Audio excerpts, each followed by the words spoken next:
ಸ್ವಾವಲಂಬಿ ಜೀವನವನ್ನು ನಿರ್ವಹಿಸುವುದು ಹೇಗೆ ಅಂತ ಹೆಂಗಸರಿಗೆ ಕಳಿಸಿಕೊಟ್ಟದ್ದೇ ಗೃಹಲಕ್ಷ್ಮಿ ಯೋಜನೆ. ಆ್ಯಕ್ಚುಲಿ ಇದು ಬಿಟ್ಟಿ ಭಾಗ್ಯ ಅಲ್ಲ, ಯಾಕೆಂದರೆ ಇದರಿಂದ ನಮಗೆ ಸುಮಾರು ಉಪಯುಕ್ತವಾಗಿದೆ. ಯಾಕೆಂದರೆ ನಮ್ಮ ಮೆಡಿಸಿನ್ನ ಖರ್ಚು ಅಥವಾ ಏನಾದರೂ ಒಂದು ಮಕ್ಕಳ ಶಾಲೆಯ ಬಗ್ಗೆ ಏನಾದರೂ ನಮಗೆ ಅರ್ಜೆಂಟಿಗೆ ಇದು ಯೂಸ್ ಆಗಿದೆ. ಗೃಹಲಕ್ಷ್ಮಿ ಯೋಜನೆಯು ನಮಗೆ ತುಂಬ ಪ್ರಯೋಜನ ಆಗಿದೆ. ನಾನು ಅದರಲ್ಲಿ ಈಗ 25 ಕಂತು ಹಣ ಬಂದರಲ್ಲಿ ನಾನು ದನ ತೆಗೆದುಕೊಂಡು ಅದನ್ನು ಸಾಕಣೆ ಮಾಡಿ ನನ್ನ ಜೀವನವನ್ನು ತೆಗಿತಾ ಇದ್ದೇನೆ. ಮುಂಚೆ ಯೋಜನೆ ಬಂದ ಕಾರಣ ನಾನು ತಿಂಗಳಿಗೊಮ್ಮೆ ಮಂಗಳೂರಿಗೆ ಆಸ್ಪತ್ರೆಗೆ ಬರುವಂಥವಳು, ಕಾಯಲಿದ್ದವಳು. ಈಗ ನನಗೆ ಒಂದು ಬಸ್ಸಲ್ಲಿ ಬರಲಿಕ್ಕೆ ಒಂದು ಅನುಕೂಲ ಆಯಿತು. ಈ 5 ಗ್ಯಾರಂಟಿಗಳಲ್ಲಿ ಗೃಹಲಕ್ಷ್ಮಿ ಯೋಜನೆಯಲ್ಲಿ ನನಗೆ ಸಾಧಾರಣ 20 ಕಂತುಗಳು ಈಗಾಗಲೇ ಬಂದಿದೆ. ನಾನು ಇದರಲ್ಲಿ ಒಂದು ಸ್ಕೂಟಿಯನ್ನು ಖರೀದಿಸಿಕೊಂಡಿದ್ದೇನೆ. ಅದು ಬಿಟ್ಟಿ ಬಗ್ಗೆ ಅವರು ಹೇಳೋರೇನು ನಮಗೆ ಕೊಡುವುದಿಲ್ಲ ಅಲ್ವಾ. ನಮಗೆ ಈಗ ಈ ಸರ್ಕಾರದಿಂದ ತುಂಬ ಪ್ರಯೋಜನ ಆಗಿದೆ. ಎಲ್ಲ ಏನು ಯೋಜನೆಗಳನ್ನು ಸರ್ಕಾರ ಕೊಟ್ಟಿದೆ ಅದನ್ನು ನಮಗೆ ನಾವು ದುಡ್ದಾಗೆ ನಮ್ಮದೇ ದುಡ್ಡು ಅಂತ ಎಣಿಸ್ಕೊಂಡು ನಾವೇ ದುಡ್ಡು ತೆಗೆದಿಟ್ಟ ಹಣ ಅಂತ ಎಣಿಸ್ಕೊಂಡು ನಾವು ಅದನ್ನು ಜಾಗ್ರತೆಯಿಂದ ವ್ಯವಹರಿಸಬೇಕು, ಖರ್ಚು ಮಾಡಬೇಕು.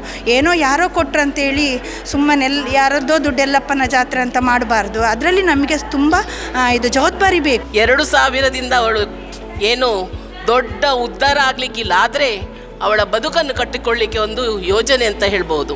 ಮೊದಲೆಂದರೆ ಕರೆಂಟ್ ಬಿಲ್ ಕಟ್ಟದೆ ಎಷ್ಟೋ ಸಾರಿ ನಾ ಕತ್ತಲಲ್ಲಿದ್ದೆ, ಕಟ್ ಮಾಡಿ ಹೋಗ್ತಾ ಇದ್ರು. ಅದು ತುಂಬ ನಮಗೆ ಪ್ರಯೋಜನ ಆಗಿದೆ. ನನ್ನ ಹೆಸರು ಸೌಮ್ಯ ಅಂತೇಳಿ, ನಾನು ಈಶ್ವರಮಂಗಲದಿಂದ ಬಂದದ್ದು. ಈ ಶಕ್ತಿ ಯೋಜನೆ, ಸರ್ಕಾರದ ಶಕ್ತಿ ಯೋಜನೆಯಿಂದ ಭಾರಿ ಉಪಯೋಗ ಆಗಿದೆ. ಅಂದರೆ ನಾವು ಡೈಲಿ ಬಸ್ಸಲ್ಲಿ ಓಡಾಡ್ತಾ ಇರ್ತೇವೆ. ಈಗ ಬಸ್ ಫ್ರೀ ಆದ್ದರಿಂದ ನಮಗೆ ಏನಾದರೂ ಎಲ್ಲಾದರೂ ಹೋಗಬೇಕು ಅಂತ ಅನ್ನಿಸಿದರೆ ಹೆಂಗಸರಿಗೆ ಯಾವುದೇ ಹಣಗಳನ್ನು ಕೇಳಬೇಕು ಅಂತಿಲ್ಲ ಗಂಡಸರ ಹತ್ರ. ನಾವು ಓಡಾಡ್ಬೋದು ಬಸ್ಸಲ್ಲಿ. ಮತ್ತು ಎರಡನೇದು ಅನ್ನಭಾಗ್ಯದಿಂದ ಬಡವರಿಗೆ ಭಾರಿ ಪ್ರಯೋಜನ ಆಗಿದೆ ಅಂತ ಹೇಳಿದರೆ, ಕೆಲವರಿಗೆ ಅಕ್ಕಿ ತಗೊಳ್ಳಿಕ್ಕೆ ಸಹ ಹಣ ಇರ್ತಿರಲಿಲ್ಲ. ಅಂಥ ಪರಿಸ್ಥಿತಿಯಲ್ಲಿ ಅದು ಭಾರಿ ಯೋಜನೆ ಒಳ್ಳೆಯದಾಗಿದೆ. ಮತ್ತು 2000 ರೂಪಾಯಿಯ ಗೃಹಲಕ್ಷ್ಮಿ, ಅದು ಅದಕ್ಕಿಂತಲೂ ಉಪಯೋಗ ಅಂತ ಹೇಳಿದರೆ ಹೆಂಗಸರು ಸ್ವಾವಲಂಬಿ ಬದುಕಿಗಾಗಿ ಅದು ತುಂಬ ಪ್ರಯೋಜನ ಆಗಿದೆ. ಸ್ವಾವಲಂಬಿ ಜೀವನವನ್ನು ನಿರ್ವಹಿಸುವುದು ಹೇಗೆ ಅಂತ ಹೆಂಗಸರಿಗೆ ಕಳಿಸಿಕೊಟ್ಟದ್ದೇ ಗೃಹಲಕ್ಷ್ಮಿ ಯೋಜನೆ. ಇಲ್ಲ, ನಾನು ಹಾಗೆ ಬಗ್ಗೆ ಹೇಳುವುದಿಲ್ಲ. ಸೋಮಾರಿಗಳಾಗ್ತಾ ಇಲ್ಲ ಜನರು. ಸ್ವಾವಲಂಬಿ ಜೀವನಕ್ಕೋಸ್ಕರ ಸರ್ಕಾರ ಯೋಜನೆಗಳನ್ನು ಮಾಡ್ತಾ ಇದೆ ಅಂತ ನಾನು ಹೇಳ್ತಾ ಇದ್ದೆ. ನನ್ನ ಹೆಸರು ರೂಪಾ, ನಾನು ಮಾಣಿಂದ ಅಂದರೆ ಮಂಗಳೂರು. ನಮಗೆ ಗೃಹಲಕ್ಷ್ಮಿ ಬಗ್ಗೆ ಹೇಳುವುದಾದರೆ, ನನಗೆ ನನ್ನ ಮನೆಯಲ್ಲಿ ನನ್ನ ಅತ್ತೆಗೆ ಸಿಗ್ತದೆ. ತುಂಬ ಹೆಲ್ಪ್ ಆಗಿದೆ ಅವರಿಗೆ. ತುಂಬ ಇದು ಅವರ ಖರ್ಚಿಗೆ, ಇಲ್ಲದ್ರೆ ನಾವು ಅವರಿಗೆ ಸ್ವಲ್ಪ ಹಣ ಕೊಡಬೇಕಾದಿತ್ತು. ಆದರೂ ಅವರಿಗೆ ತುಂಬ ಮದ್ದಿಗೆ ಅದು ಇದು ಎಲ್ಲ ಹೆಲ್ಪ್ ಆಗ್ತಾ ಉಂಟು. ತುಂಬ ಅವರಿಗೆ ಖುಷಿ ಆಗ್ತಾ ಉಂಟು. ಮತ್ತು ಮನೆಯ ಬೇರೆ ಖರ್ಚಿಗೆಲ್ಲ ತುಂಬ ಗ್ಯಾಸಿಗೆ ಅದು ಇದೆಲ್ಲ ಯೂಸ್ ಮಾಡ್ತಾರೆ ಅವರು. ಹಾಗೆ ತುಂಬ ಅವರು ಸಂತೋಷದಲ್ಲಿದ್ದಾರೆ. ಅನ್ನಭಾಗ್ಯದಲ್ಲಿ ಹೇಳುವುದಾದರೆ ತುಂಬ ಮಂದಿಗೆ ಅನ್ನಭಾಗ್ಯದಲ್ಲಿ ಹೆಲ್ಪ್ ಆಗ್ತಾ ಉಂಟು. ಅವರಿಗೆ ಕೆಲವರಿಗೆ ತುಂಬ ಕಷ್ಟ ಆಗ್ತದೆ ಕೂಲಿ ಕೆಲಸ ಮಾಡಿ. ಆದ್ದರಿಂದ ಈ ಅನ್ನಭಾಗ್ಯದಿಂದ ತುಂಬ ಜನರಿಗೆ ಹೆಲ್ಪ್ ಆಗ್ತಾ ಉಂಟು. ಈ ಭವಾನಿ ಕೊರತಿಗಟ್ಟೆ ಅಂಗನವಾಡಿ ಕೇಂದ್ರ ವಿಟ್ಲ ಪೆರ್ನೆ ಈ ಯೋಜನೆ ಹಿಡ್ದು ಇವನಿದ್ದು ಹಿಡ್ದು ಮಸ್ತ್ ಪ್ರಯೋಜನ ಆಯ್ತು ನನಗೆ. ಕೆಲವು ಕಷ್ಟ ಆಯ್ತು ನಾವು ನಿವಾರಣೆ ಆತಂಡು ಬಾರಿ ಕೊಂಚ ಹೆಲ್ಪ್ ಆತಂಡು ಪ್ರತಿವರಿಯಾಗಲ ಒಕ್ಕ ಗೃಹಲಕ್ಷ್ಮಿ ಹಿಡ್ದಲ್ಲ ಅಂಚಾನೆ ಹೆಚ್ಚಿನ ಸೌಲಭ್ಯನ ಹಿಡಿದು ಪಡೆಯೊಂದುಲ್ಲೇರು. ನನ್ನ ಹೆಸರು ಧನ್ಯಮೋಹನ್, ನಾನು ಐತೂರು ಪಂಚಾಯತಿನಿಂದ ಬಂದಿದ್ದೇನೆ. ಆ್ಯಕ್ಚುಲಿ ಇದು ಬಿಟ್ಟಿ ಭಾಗ್ಯ ಅಲ್ಲ, ಯಾಕೆಂದರೆ ಇದರಿಂದ ನಮಗೆ ಸುಮಾರು ಉಪಯುಕ್ತವಾಗಿದೆ. ಯಾಕೆಂದರೆ ನಮ್ಮ ಮೆಡಿಸಿನ್ನ ಖರ್ಚು ಅಥವಾ ಏನಾದರೂ ಒಂದು ಮಕ್ಕಳ ಶಾಲೆಯ ಬಗ್ಗೆ ಏನಾದರೂ ನಮಗೆ ಅರ್ಜೆಂಟಿಗೆ ಇದು ಯೂಸ್ ಆಗಿದೆ. ನನ್ನ ಹೆಸರು ಜ್ಞಾನಸೆಲ್ವಿ, ಐತೂರಿನ MBK ಆಗಿ ಕೆಲಸ ಮಾಡ್ತಾ ಇದ್ದೇನೆ. ಅಂದರೆ ನಮ್ಮ ಈ ಗ್ಯಾರಂಟಿ ಯೋಜನೆಯಿಂದ ಮಹಿಳೆಯರಿಗೆ ತುಂಬಾ ಸಹಾಯವಾಗಿದೆ. ಕೆಲವರು ಯಾವಾಗ ಈ ಯೋಜನೆಯಿಂದ ಹಣ ಬರ್ತಾ ಇದೆ ಅಂತ ಕಾಯ್ತಾ ಇದ್ದಾರೆ. ಕೆಲವು ಔಷಧಿಗಳಿಗಾಗಿ ಮತ್ತು ದಿನನಿತ್ಯ ಉಪಯೋಗಿಸುವ ಆಹಾರ ಪದಾರ್ಥಗಳಿಗೆ, ಕೆಲವೊಮ್ಮೆ ಸಾಲ ಕಟ್ಟಲು, ಹೀಗೆ ಹಲವು ವಿಷಯಗಳಿಗೆ ಸಹಕಾರಿಯಾಗಿದೆ. ಮತ್ತು ಆ ಹಣವನ್ನು ಕೆಲವರು ಡೆಪಾಸಿಟ್ ಆಗಿ ಮಾಡಿಟ್ಕೊಂಡು ಸ್ವಉದ್ಯೋಗ ಮಾಡ್ತಾ ಇದ್ದಾರೆ. ಅದರಲ್ಲಿಂದ ಬರುವ ಲಾಭವನ್ನು ಗಳಿಸ್ತಾ ಇದ್ದಾರೆ. ಇನ್ನು ಮುಂದಕ್ಕೆ ಕೂಡ ಮಹಿಳೆಯರಿಗೆ ಈ ಯೋಜನೆ ಅತ್ಯುತ್ತಮವಾದ ಯೋಜನೆ. ಇದರ ಪ್ರಯೋಜನವನ್ನು ಎಲ್ಲ ಮಹಿಳೆಯರು ಕೂಡ ಪಡಿಬೇಕು. ಈ ಯೋಜನೆ ಇನ್ನೂ ಕೂಡ ಸರ್ಕಾರ ಎಲ್ಲ ಮಹಿಳೆಯರಿಗೆ ಒದಗಿಸಿಕೊಡಲಿ ಎಂದು ಹೇಳ್ತೇನೆ. ನನ್ನ ಹೆಸರು ಜಯಂತಿ, ನಾನು ನೆಲ್ಯಾಡಿಯಿಂದ ಬಂದಿರುವೆನು. ನನಗೆ ಈ ರಾಜ್ಯ ಸರ್ಕಾರದಿಂದ 5 ಗ್ಯಾರಂಟಿಯಲ್ಲಿ ತುಂಬ ಪ್ರಯೋಜನ ಆಗಿದೆ. ಅದರಲ್ಲಿಯೂ ಗೃಹಲಕ್ಷ್ಮಿ ಯೋಜನೆಯು ನಮಗೆ ತುಂಬ ಪ್ರಯೋಜನ ಆಗಿದೆ. ನಾನು ಅದರಲ್ಲಿ ಈಗ 25 ಕಂತು ಹಣ ಬಂದರಲ್ಲಿ ನಾನು ದನ ತೆಗೆದುಕೊಂಡು ಅದನ್ನು ಸಾಕಣೆ ಮಾಡಿ ನನ್ನ ಜೀವನವನ್ನು ತೆಗಿತಾ ಇದ್ದೇನೆ. ಅದರಿಂದ ನಮಗೆ ತುಂಬ ಪ್ರಯೋಜನ ಆಗಿದೆ. ಇನ್ನು ಇದು ಗೃಹಜ್ಯೋತಿ, ಅದರಲ್ಲಿಯೂ ನಮಗೆ ಮೊದಲೆಲ್ಲ ಕರೆಂಟ್ ಬಿಲ್ ಕಟ್ಟಲಿಕ್ಕೆ ಕೂಡ ಅಷ್ಟು ಕಷ್ಟ ಆಗ್ತಿತ್ತು. ಈಗ ತೊಂದರೆ ಇಲ್ಲ. ನಮಗೆ ಈಗ ಈ ಗ್ಯಾರಂಟಿ ಯೋಜನೆ, ಪಂಚ ಗ್ಯಾರಂಟಿ ಯೋಜನೆಯಲ್ಲಿ ತುಂಬ ಪ್ರಯೋಜನವನ್ನು ಪಡೆಯುತ್ತಾ ಇದ್ದೇವೆ. ಬಸ್ಸಿನಲ್ಲಿ ಅಷ್ಟೇ, ಕೆಲವು ದೇವಸ್ಥಾನಕ್ಕೆಲ್ಲ ತುಂಬ ನೋಡದ ದೇವಸ್ಥಾನವನ್ನೆಲ್ಲ ನೋಡಿದ್ದೇವೆ. ಯಾಕೆಂದರೆ ಮೊದಲೆಲ್ಲ ನಮಗೆ ಅದರ ಬಸ್ ಟಿಕೆಟ್ ಮಾಡಿಕೊಂಡು ಹೋಗಲಿಕ್ಕೆ ಅಷ್ಟು ನಮಗೆ ಸಮಯವೂ ಇರಲಿಲ್ಲ ಮತ್ತು ಹೋಗಲಿಕ್ಕೆ ಆಗ್ತಿರಲಿಲ್ಲ. ಈಗ ಅದು ಒಂದು ಉಚಿತ ಬಸ್ ಇದ್ದ ಕಾರಣ ಎಲ್ಲ ದೇವಸ್ಥಾನವನ್ನೆಲ್ಲ ನೋಡಿರುವೆನು. ಕರೆಂಟು ಅಷ್ಟೇ, ನಮಗೆ ಗಂಡ ಕೆಲಸಕ್ಕೆ ಹೋಗಿ ಕಟ್ತಿದ್ರು. ಈಗ ಒಂದು ಕರೆಂಟು ಕೂಡ ಬಿಲ್ ಕಟ್ಟಲಿಕ್ಕೆ ಇಲ್ಲ, ಅದರಲ್ಲಿ ತುಂಬ ಪ್ರಯೋಜನ ಆಗಿದೆ. ಅನ್ನಭಾಗ್ಯ ಅಷ್ಟೇ, ನಮಗೆ ಈಗ ಹಸಿವೆಯನ್ನು ಮೊದಲೆಲ್ಲ ಹಸಿವೆಯಿಂದ ಕಷ್ಟ ಇತ್ತು, ಅಂಗಡಿಯಿಂದ ಹಣ ಅಕ್ಕಿಯೆಲ್ಲ ಪರ್ಚೇಸ್ ಮಾಡಿಕೊಳ್ಳಲಿಕ್ಕೆ. ಈಗ ಸೊಸೈಟಿಯಲ್ಲೆಲ್ಲ ಅಕ್ಕಿ ಸಿಕ್ಕಿದ್ದು ನಮಗೆ ತುಂಬ ಪ್ರಯೋಜನ ಆಗಿದೆ. ಮಕ್ಕಳಿಗೆಲ್ಲ ಈಗ ಬೆಳ್ತಿಗೆ ಅಕ್ಕಿ ಅಂದರೆ ಬಹಳ ಖುಷಿ. ಮೊದಲೆಲ್ಲ ಬೆಳ್ತಿಗೆ ಅಂಗಡಿಯಿಂದ ಪಡಿಬೇಕಿತ್ತು, ಈಗ ನಮ್ಮ ಸೊಸೈಟಿಯಲ್ಲಿ ಸಿಕ್ಕಿದ ಕಾರಣ ಎಲ್ಲ ಮಕ್ಕಳಿಗೆ ಬೇಕಾದಷ್ಟು ತಿಂಡಿಯೆಲ್ಲ ಮಾಡಿಕೊಡ್ತೇವೆ. ಅದರಿಂದ ನಮಗೆ ತುಂಬ ಪ್ರಯೋಜನ. ಅದು ಬಿಟ್ಟಿ ಬಗ್ಗೆ ಅವರು ಹೇಳುವವರು ಏನು ನಮಗೆ ಕೊಡುವುದಿಲ್ಲ ಅಲ್ವಾ. ನಮಗೆ ಈಗ ಈ ಸರ್ಕಾರದಿಂದ ತುಂಬ ಪ್ರಯೋಜನ ಆಗಿದೆ. ನಾವು ನಮ್ಮ ಅಜ್ಜಂದಿರ ತಂದೆಯಿಂದ ಕಾಲದಿಂದಲೇ ನಾವು ಕಾಂಗ್ರೆಸ್ ಸರ್ಕಾರದಲ್ಲೇ ಕೆಲಸ ಮಾಡ್ತಿರುವುದು. ಅದರಿಂದ ನಮಗೆ ಅದರಿಂದಲೇ ತುಂಬ ಪ್ರಯೋಜನ ಆಗಿದೆ. ಹೇಳುವವರು ಏನು ಕೊಡುವುದಿಲ್ಲ ಅಲ್ವಾ, ಮಕ್ಕಳಿಗೆ ಕೂಡ ಏನು ಕೊಡುವುದಿಲ್ಲ, ಅಥವಾ ನಮಗೆ ಯಾವುದೂ ಒಂದು ಸವಲತ್ತು ನಮಗೆ ಸಿಗಲಿಲ್ಲ. ಈಗ ಎಲ್ಲ ಸವಲತ್ತು ನಮಗೆ ಈ ಸರ್ಕಾರ ಬಂದ ನಂತರ ಎಲ್ಲ ಸವಲತ್ತು ಸಿಕ್ಕಿದೆ. ಅದರಿಂದ ನಮಗೆ ತುಂಬ ಪ್ರಯೋಜನವನ್ನು ನಾವು ಪಡೆದಿದ್ದೇವೆ. ದೇವಕಿಯಮ್ಮ, ನಾನು ನೆಲ್ಯಾಡಿ ಗ್ರಾಮದಿಂದ ಬರ್ತಾ ಇದ್ದೇನೆ. ಮುಂಚೆ ಯೋಜನೆ ಬಂದ ಕಾರಣ ನಾನು ತಿಂಗಳಿಗೊಮ್ಮೆ ಮಂಗಳೂರಿಗೆ ಆಸ್ಪತ್ರೆಗೆ ಬರುವಂಥವಳು, ಕಾಯಲಿದ್ದವಳು. ಈಗ ನನಗೆ ಒಂದು ಬಸ್ಸಲ್ಲಿ ಬರಲಿಕ್ಕೆ ಒಂದು ಅನುಕೂಲ ಆಯಿತು ಈ ಸರ್ಕಾರದ ಒಂದು ವತಿಯಿಂದ. ಅದೇ ಥರ ಎಲ್ಲ ಕರೆಂಟಿನ ಬಗ್ಗೆ ಆದರೂ, ಮಕ್ಕಳಿಗೆ ಒಂದು ಸರಿಗಟ್ಟು ಓದಲಿಕ್ಕಾದರೂ ಮೊದಲನೇ ಹಿಂದಿನ ಹಾಗೆ ಅಲ್ಲ. ಈಗ ಒಂದು ಕರೆಂಟು ಬಂದಾಗ ಕರೆಂಟ್ ಬಿಲ್ಲು ಕಟ್ಟಿಯೇ ನಾವೆಲ್ಲ ತುಂಬ ಕಷ್ಟ ಬರ್ತಿದ್ದು. ಈಗ ಅದೊಂದು ಫ್ರೀ ಬಂದ ಕಾರಣ ನಮಗೆ ತುಂಬ ಅನುಕೂಲ ಆಯಿತು. ಅನ್ನಭಾಗ್ಯದ ಬಗ್ಗೆ ಅದೇ ಕೂಡ ಸೊಸೈಟಿಯಿಂದ ಸುಮಾರು ಜನಕ್ಕೆ, ಸುಮಾರು ಜನಗಳೇ ಅದು ನಾವು ದುರುಪಯೋಗ ಮಾಡೋದು, ಅದು ನಮ್ಮ ವೈಯಕ್ತಿಕ ಕಾರಣ. ಯಾಕೆಂದರೆ ನಮಗೂ ಸಿಕ್ಕುವುದನ್ನು ಸಿಕ್ಕಿದ್ದನ್ನು ಫ್ರೀಯಾಗಿ ಹಾಳು ಮಾಡೋದಲ್ಲ, ನಾವು ಸರಿಯಾಗಿ ಪ್ರಯೋಜನ ಪಡ್ಕೊಳ್ಳಬೇಕು ಅದರಲ್ಲಿ. ನಾನು ನೆಲ್ಯಾಡಿ ಗ್ರಾಮದ ಗೃಹಲಕ್ಷ್ಮಿ ಫಲಾನುಭವಿ, ಸಂಪವತಿ ಅಂತ ನನ್ನ ಹೆಸರು.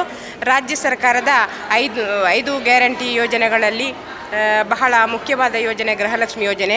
ನಾನು ಮೊದಲಾಗಿ ನಮ್ಮ ಮಹಿಳಾ ಮತ್ತು ಮಕ್ಕಳ ಕಲ್ಯಾಣ ಇಲಾಖೆಯ ಸಚಿವೆಯೂ ಹಾಗೂ ನಮ್ಮ ರಾಜ್ಯದ ಮುಖ್ಯಮಂತ್ರಿಯಾಗಿರುವ ಅವರ ತಂಡಕ್ಕೂ ಅವರಿಗೂ ತುಂಬು ಹೃದಯದ ಧನ್ಯವಾದಗಳನ್ನು ಇದಕ್ಕೆ ಬೇಕಾಗಿ ನೀಡ್ತಾ ಇದ್ದೇನೆ. ಈ 5 ಗ್ಯಾರಂಟಿಗಳಲ್ಲಿ ಗೃಹಲಕ್ಷ್ಮಿ ಯೋಜನೆಯಲ್ಲಿ ನನಗೆ ಸಾಧಾರಣ 20 ಕಂತುಗಳು ಈಗಾಗಲೇ ಬಂದಿದೆ. ನಾನು ಇದರಲ್ಲಿ ಒಂದು ಸ್ಕೂಟಿಯನ್ನು ಖರೀದಿಸಿಕೊಂಡಿದ್ದೇನೆ. ಮತ್ತು ನಮ್ಮ ಬಡ ಕುಟುಂಬ, ಅದರಲ್ಲಿ ಒಳ್ಳೆಯ ನಮ್ಮ ಒಂದು ಕಷ್ಟ ಕಾಲದ ಸಮಯದಲ್ಲಿ ಈ ಹಣಗಳು ನಮಗೆ ತುಂಬ ಹೆಲ್ಪ್ ಆಗಿವೆ. ಅದೇ ರೀತಿ ಗೃಹಲಕ್ಷ್ಮಿ ಯೋಜನೆಯಲ್ಲಿ GST ಇದ್ದವರಿಗೆ, ಕೆಲವರಿಗೆ GST ಎಂಥದ್ದು ಬರುವುದಿಲ್ಲ, ಅವರಿಗೆ ದುಡ್ಡು ಬರ್ತಾ ಇಲ್ಲ, ಅದನ್ನು ಬರುವಂತೆ ಮಾಡಬೇಕು. ಕೆಲವರು ನಿಜವಾಗಿ GST ಅರ್ಹ ಫಲಾನುಭವಿಗಳು ಅಲ್ಲದಿದ್ದರೂ ಅವರಿಗೆ ಬರ್ತಾ ಇಲ್ಲ, ಏನು ಅಂತ ಗೊತ್ತಾಗ್ತಾ ಇಲ್ಲ. ಹಾಗೆ ಇನ್ನಷ್ಟು ಕೆಲವು ಫಲಾನುಭವಿಗಳು ಆದಷ್ಟು ಹುಡುಕ್ತಾ ಇದ್ದೇವೆ ನಾವು ಕೂಡ, ಯಾರು ಬಾಕಿ ಆಗಬಾರ್ದು ಅಂತೇಳಿ. ಈ ಬರದ ಕಂತುಗಳನ್ನು ಆದಷ್ಟು ಬೇಗ ಹಾಕಬೇಕು ಅಂತ ಕೇಳಿಕೊಳ್ತಾ ಇದ್ದೇವೆ. ಅದೇ ರೀತಿ ಶಕ್ತಿ ಯೋಜನೆ ಬಹಳ ಒಳ್ಳೆಯ ಯೋಜನೆ. ನಾವು ಹಲವಾರು ದೇವಸ್ಥಾನಗಳಿಗೆ, ಕೆಲವು ಹೋಗದ ಸ್ಥಳಗಳಿಗೆ ಫ್ರೀಯಾಗಿ ಹೋಗಿಬಿಟ್ಟು ಬಂದಿದ್ದೇವೆ. ಕೆಲವರು ಬಿಟ್ಟಿ ಭಾಗಿ ಅಂತ ಹೇಳ್ತಾರೆ, ಆದರೆ ಅದರ ಇದು ಸೌಲಭ್ಯವನ್ನು ಪಡ್ಕೊಳ್ತಾ ಹೇಳುವವರೇ ಜಾಸ್ತಿ. ಅಂಥವರನ್ನು ಎಂಥ ಮಾಡಲಿಕ್ಕೂ ಆಗುವುದಿಲ್ಲ, ಆದಷ್ಟು ಸರಿಪಡಿಸ್ತಾ ಇದ್ದೇವೆ. ಬೇಕು ಅವರಿಗೆ ಸೌಲಭ್ಯಗಳು ಬೇಕಿದ್ದರೂ ಇದರಲ್ಲಿ ಹೇಳಿಕೊಂಡು ಬರುವುದು ಹೀಗೆ. ಇದರಲ್ಲಿ ಅರ್ಹ ಫಲಾನುಭವಿಗಿಂತ ಜಾಸ್ತಿ ಅರ್ಹತೆ ಇಲ್ಲದವರೇ ಪಡ್ಕೊಳ್ತಾ ಇದ್ದಾರೆ. ಬಿಟ್ಟಿ ಭಾಗ್ಯ ಇಲ್ಲಿ ಏನೇ ಇಲ್ಲಿ ಬಹಳ ಒಳ್ಳೆಯ ಯೋಜನೆ 5 ಗ್ಯಾರಂಟಿ. ಅದೇ ಸೋಮವಾರ ಏನೂ ಆಗಲಿಲ್ಲ, ಅಂಥವರು ಆಗುವವರು ಕೊಟ್ಟರೂ ಕೊಡದಿದ್ದರೂ ಸೋಮಾರಿಗಳಾಗ್ತಾ ಇರ್ತಾರೆ, ಅದು ವಿಷಯ ಬೇರೆ. ಮತ್ತು ನಷ್ಟದಲ್ಲಿ ಬೀಳ್ತದೆ ಸರ್ಕಾರ ಅಂತ ಹೇಳ್ತಾರೆ, ಅಂಥದ್ದೇನೂ ಕಾಣ್ತಾ ಇಲ್ಲ. ಅಂತೂ ಅವರಿಗೆ ತುಂಬ ಹೃದಯದ ಧನ್ಯವಾದ ನೀಡ್ತಾ ಇದ್ದೇನೆ. ನೆಲ್ಯಾಡಿ ಗ್ರಾಮದಿಂದ, ನೆಲ್ಯಾಡಿ JC ಅಂಗನವಾಡಿಯಿಂದ ಬಂದಿದೆ. ನನ್ನ ಹೆಸರು ತುಳಸಿ ಅಂತ. ನಾನು ಎಲ್ಲ ಈ ಒಂದು ಸರ್ಕಾರದ 5 ಯೋಜನೆಗಳಿಗೆ ನಾನು ತುಂಬ ಸ್ವಾಗತ. ಯಾಕಂತೇಳಿದರೆ ಮನುಷ್ಯರಿಗೆ ಎಷ್ಟು ಕೊಟ್ಟರೂ ಸಾಕಾಗುವುದಿಲ್ಲ. ಆದರೆ ಕೆಲವರೆಲ್ಲ ನೀವು ಹೇಳಿದಂತೆ ಅದು ಯಾಕೆ ಬಿಟ್ಟು, ಅದು ಯಾಕೆ ಬೇಕಿತ್ತಾ ಅಂತ ಕೇಳ್ತಾರೆ. ಆದರೆ ಪ್ರಯೋಜನ ಪಡ್ಕೊಂಡವರೇ ಅದನ್ನು ದೂರ್ತಾ ಇದ್ದಾರೆ. ಯಾಕಂತೇಳಿದರೆ ನಾವು ಬೇಕಂತೇಳಿ ಪಡೆದುಕೊಂಡದಲ್ಲ, ನಮ್ಮ ದುಡ್ಡು ನಾವೇನಾದರೂ ಅಲ್ಲಿ ಸರ್ಕಾರಕ್ಕೆ ಕಟ್ಟಿದ ಯೋಜನೆಗಳನ್ನು ನಮಗೆ ತಿರುಗಿ ಕೊಡ್ತಾ ಇದ್ದಾರೆ. ಒಳ್ಳೆಯ ಯೋಜನೆ, ನಮಗೆ ಮಹಿಳೆಯರಿಗೆ ತುಂಬ ಅನುಕೂಲತೆಗಳನ್ನು ಕೊಟ್ಟಿದೆ. ಒಂದು ಬಸ್ಸಲ್ಲಿ ಹೋಗುವಂಥದ್ದು, ನಾನು ನಿಜವಾಗಿ ಉಪ್ಪಿನಂಗಡಿಯಿಂದ ನೆಲ್ಯಾಡಿ ತನಕ ಸ್ಕೂಟಿಯಲ್ಲಿ ಓಡಾಡ್ತಾ ಇದ್ದೆ. ನಾನು ಉಪ್ಪಿನಂಗಡಿ ಗ್ರಾಮದವಳು, ಆದರೆ ನನಗೊಂದು ಅರ್ಧ ಗಂಟೆ ತಾಸು ಬೇಕು ನೆಲ್ಯಾಡಿಗೆ ಹೋಗಬೇಕಾದ್ರೆ. ನನ್ನ ಅಂಗನವಾಡಿ ಟೀಚರಾಗಿ ಕಾರ್ಯಕರ್ತೆಯಾಗಿ ನಿರ್ವಹಿಸ್ತಾ ಇದ್ದೇನೆ ಅಲ್ಲಿ. ಆಗ ನಾನು ಇವಾಗ ನನ್ನ ಪುಣ್ಯಕ್ಕೆ ನನಗೆ ತಿಂಗಳಲ್ಲಿ 1,500 ಉಳಿತಾಯ ಆಗ್ತಾಯಿದೆ. ಅದು ಬಸ್ಸುಗಳು ಉಂಟು, ಬಸ್ಸಲ್ಲಿ ಹೋಗ್ತೇನೆ. ಮತ್ತು ಆಮೇಲೆ ಬರುವಾಗ ಎಕ್ಸ್ಪ್ರೆಸ್ ಬಸ್ಸುಗಳು ಸಿಗ್ತದೆ, ಬಸ್ಸಲ್ಲಿ ಹೋಗ್ತೇನೆ. ಬೆಳಿಗ್ಗೆ 9-10 ಬಸ್ಸು ಸಿಗ್ತದೆ, ಬೇಗ ಸಹ ಸಿಗ್ತದೆ. ಅದು ನನಗೆ ಯಾವುದೇ ಒಂದು ಹಣದ ಇದನ್ನು ನನ್ನ ಇದಕ್ಕೆ ಉಳಿತಾಯ ಮಾಡಿದೆ, 1,500,000 ಎಲ್ಲ ಏನು ಯೋಜನೆಗಳನ್ನು ಸರ್ಕಾರ ಕೊಟ್ಟಿದೆ ಅದನ್ನು ನಮಗೆ ನಾವು ದುಡ್ದಾಗೆ ನಮ್ಮದೇ ದುಡ್ಡು ಅಂತ ಎಣಿಸ್ಕೊಂಡು, ನಾವೇ ದುಡ್ಡು ತೆಗೆದಿಟ್ಟ ಹಣ ಅಂತ ಎಣಿಸ್ಕೊಂಡು ನಾವು ಅದನ್ನು ಜಾಗ್ರತೆಯಿಂದ ವ್ಯವಹರಿಸಬೇಕು, ಖರ್ಚು ಮಾಡಬೇಕು. ಏನೋ ಯಾರೋ ಕೊಟ್ಟರು ಅಂತೇಳಿ ಸುಮ್ಮನೆ ಯಾರದ್ದೋ ದುಡ್ಡೆಲ್ಲಪ್ಪನ ಜಾತ್ರೆ ಅಂತ ಮಾಡಬಾರ್ದು. ಅದರಲ್ಲಿ ನಮಗೆ ತುಂಬ ಇದು ಜವಾಬ್ದಾರಿ ಬೇಕು. ಆ ಹಣವನ್ನೆಲ್ಲ ನಾವು ಪಡ್ಕೊಂಡಿದ್ದೇವೆ. ಸರಕಾರದ ಗ್ಯಾರಂಟಿ ಇವತ್ತು ಮಹಿಳಾ ಸಬಲೀಕರಣಕ್ಕೊಂದು ದೊಡ್ಡ ಒಂದು ಕೊಡುಗೆ. ಹಿಂದಿನ ಕಾಲದಲ್ಲಿ ಮೋಟಮ್ಮವರು ಮಹಿಳಾ ಮತ್ತು ಕಲ್ಯಾಣ ಇಲಾಖೆಯ ಸಚಿವರಾಗಿದ್ದಾಗ ಅವರು ಒಂದು ಯೋಜನೆಯನ್ನು ತಂದರು, ಸ್ವಸಹಾಯ ಸಂಘವನ್ನು.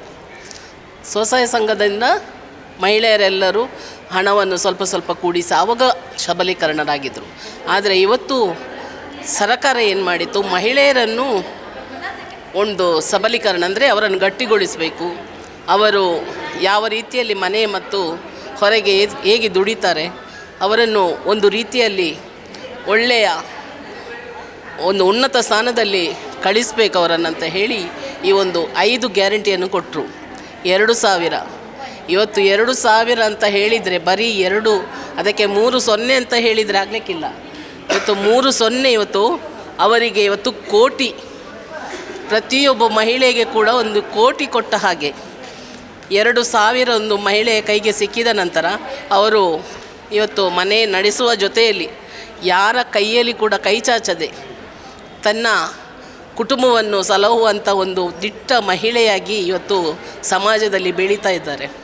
ಅದಕ್ಕೆ ಕಾರಣ ಸಿದ್ದರಾಮಯ್ಯರವರು ಮತ್ತು DK ಶಿವಕುಮಾರ್ ಅವರ ಒಂದು ಉದಾತ್ತವಾದ ಒಂದು ಕೊಡುಗೆ. 2,000ದಿಂದ ಅವಳು ಏನು ದೊಡ್ಡ ಉದ್ಧಾರ ಆಗಲಿಕ್ಕಿಲ್ಲ, ಆದರೆ ಅವಳ ಬದುಕನ್ನು ಕಟ್ಟಿಕೊಳ್ಳಿಕ್ಕೆ ಒಂದು ಯೋಜನೆ ಅಂತ ಹೇಳ್ಬೋದು. ಇವತ್ತೊಂದು ಮನೆಯಲ್ಲಿ 10 ಜನ ಮನೆಯಲ್ಲಿದ್ದರೆ ಅವರಿಗೆ 100 kg ಅಕ್ಕಿ ಸಿಗ್ತದೆ, ಅದನ್ನು ಮಾರ್ತಾರಂತೆಲ್ಲ ಪ್ರಚಾರ ಮಾಡ್ತಾಯಿದ್ರು. ಸ್ವಾಮಿ ಮಾರುವುದು ಯಾಕೆ? ಅವರ ಮನೆಯಲ್ಲಿ 10 ಜನ ಇದ್ದರೆ 10 ಮಂದಿ ಕುಟುಂಬದವರು ಮನೆಗೆ ಬರ್ತಾರೆ, ಅವರನ್ನು ಕೂಡ ಅವರಿಗೆ ಸಣ್ಣ ಹಾಕಬೇಕಲ್ಲ, ಮಾರಬೇಕಂತ ಹೇಳುವಂಥ ನಾಲಿಗೆ ಉಂಟಲ್ಲ, ಅದನ್ನು ಸರಿಯಾಗಿ ಇಟ್ಕೊಳ್ಬೇಕು. ನಾನು ಅಪ್ಪಿ, ಮಂಗಳೂರು ಮಹಾನಗರ ಪಾಲಿಕೆ ಮಾಜಿ ಸದಸ್ಯೆ ಹಾಗೂ ಈಗ ದಕ್ಷಿಣ ಕನ್ನಡ ಜಿಲ್ಲಾ ಮಹಿಳಾ ಕಾಂಗ್ರೆಸ್ನ ಅಧ್ಯಕ್ಷೆ.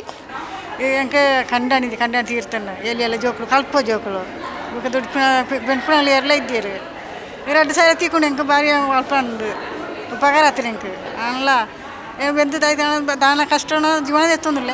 2,000 ತಿಕ್ಕೊಂಡು ಅರಿ ತಿಕ್ಕೊಂಡು ಎಂಕ ಭಾರಿ ಉಪಕಾರ ಆತಂಡವು. ಬೆನ್ಪುಣಲ್ಲಿ ಎಲ್ಲ ಇದ್ದೀರಿ ಜೋಕುಲು ಮಾತು ಕಾಲೇಜ್ ಓದ್ತಂದಿಲ್ಲ 2 ಜೋಕುಲು ಇದೆಟ್ಟೆ ಜೀವನ ಕರೆ ಅಂತೇನು. ಸೈಮದುಕದಲ್ಲಿ ನಾನಿರೋದು. ನನ್ನ ಹೆಸರು ಅಂದರೆ ಮೈಮನ ಅಂತೇಳಿ. ಊರಿನವರೆಲ್ಲ ರಜಿಯಾ ಅಂತೇಳಿ ಕರೀತಾರೆ. ಅದು ನನಗೆ 2,000 ಇದು ಸಿಗುವುದರಿಂದ ತುಂಬ ಹೆಲ್ಪ್ ಆಗಿದೆ ನನಗೆ. ಅದು ಕೂಡ ಕರೆಂಟ್ ಬಿಲ್ಲು ಕೂಡ ಹಾಗೇ. ಮೊದಲೆಂದರೆ ಕರೆಂಟ್ ಬಿಲ್ ಕಟ್ಟದೆ ಎಷ್ಟೋ ಸಾರಿ ನಾನು ಕತ್ತಲಲ್ಲಿದ್ದೆ, ಕಟ್ ಮಾಡಿ ಹೋಗ್ತಾಯಿದ್ರು. ಅದು ತುಂಬ ನಮಗೆ ಪ್ರಯೋಜನ ಆಗಿದೆ. ಬಸ್ಸಿಗೆ ಅಂದರೆ ನಾವೇನು ಜಾಬಿಗೆ ಹೋಗೋದಿಲ್ಲ, ಮನೆಯಲ್ಲಿರೋದು. ಆದರೂ ಎಲ್ಲಿಗಾದರೂ ಅರ್ಜೆಂಟ್ ಹೋಗುವಾಗ ಉಂಟಲ್ಲ, ನಮಗೇನು ಗಂಡನ ಹತ್ರ ಹಣ ಕೇಳಬೇಕಂತೇ ಇಲ್ಲ. ಇದು ಆಧಾರ್ ಕಾರ್ಡ್ ಇಟ್ಕೊಂಡ್ರೆ ಸಾಕು, ತುಂಬ ನಮಗೆ ಹೆಲ್ಪ್ ಆಗಿದೆ. ಇನ್ನೂ ಕೂಡ ಇದು ಉತ್ತಮ ರೀತಿಯಲ್ಲಿಗೆ ನಮಗೆ ಕೊಡ್ತಾ ಹೋಗಲಿ ಅಂತೇಳಿ ನಾವು ಕೇಳಿಕೊಳ್ಳುತ್ತೇವೆ ಅಷ್ಟೇ.